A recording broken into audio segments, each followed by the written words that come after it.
joined now by tech expert Katrina German, and today we are talking AI and art. Two things that sometimes clash. Using AI, I mean, for anyone, it's kind of a new thing, but creators are also using it. It is a contentious issue. It is. So we're going to look at both sides. Let's start first with the ethics discussion around AI and art. So this is a really big question that needs to be answered. And actually, legally, it's being answered a lot in the States right now because AI needs to be trained on data and information. And so when it comes to art, what kind of graphics, what kind of pictures, what kind of paintings has it been trained on? And have those creators been able to actually get their copyright and their money, which is the biggest thing, you know, to keep art going, to move it forward.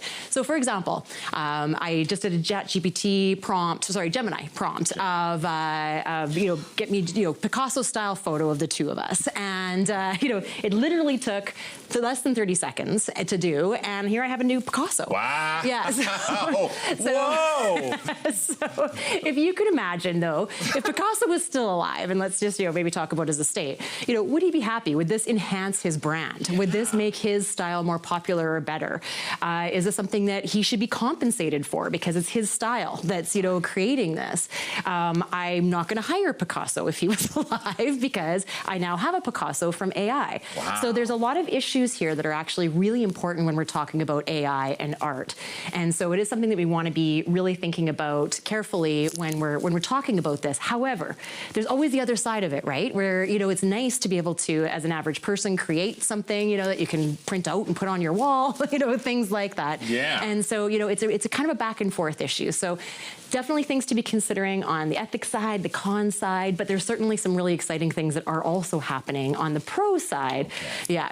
Now let's talk about locally. Yeah. There is AI art being created in Saskatchewan. There is.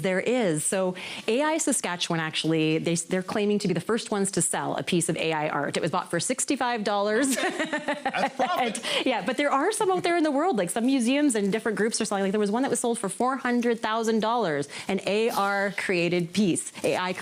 So it's, you know, so this is something that's important. You know, it's going to be a new area of art. True, yes. And it's already an area of art, and some Saskatchewan creators have created. You have brought some examples of that. Have got to show you this. This is so cool. So this was actually created, this is a Time magazine cover created by Brianna Brunel, and she's a developer here in Saskatoon. She's a very creative, amazing artist as well.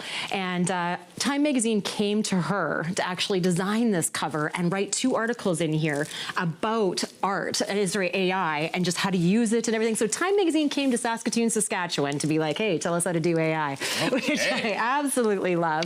Just in transparency, Brianna and I do have some projects together, but that's why I know about this, but I still think it's very important that we share and celebrate some of these really cool things that are happening here. It is very, very cool. Saskatchewan has great creators and great people in tech, of which you are one, Katrina. Where can we follow along with you and keep up to date with all this stuff? Because you seem to know everything. So changing so quickly. I do monitor it, but you can find me at katrinagerman.com or ethicaldigital.ca. Okay, thank you so much. Thank you.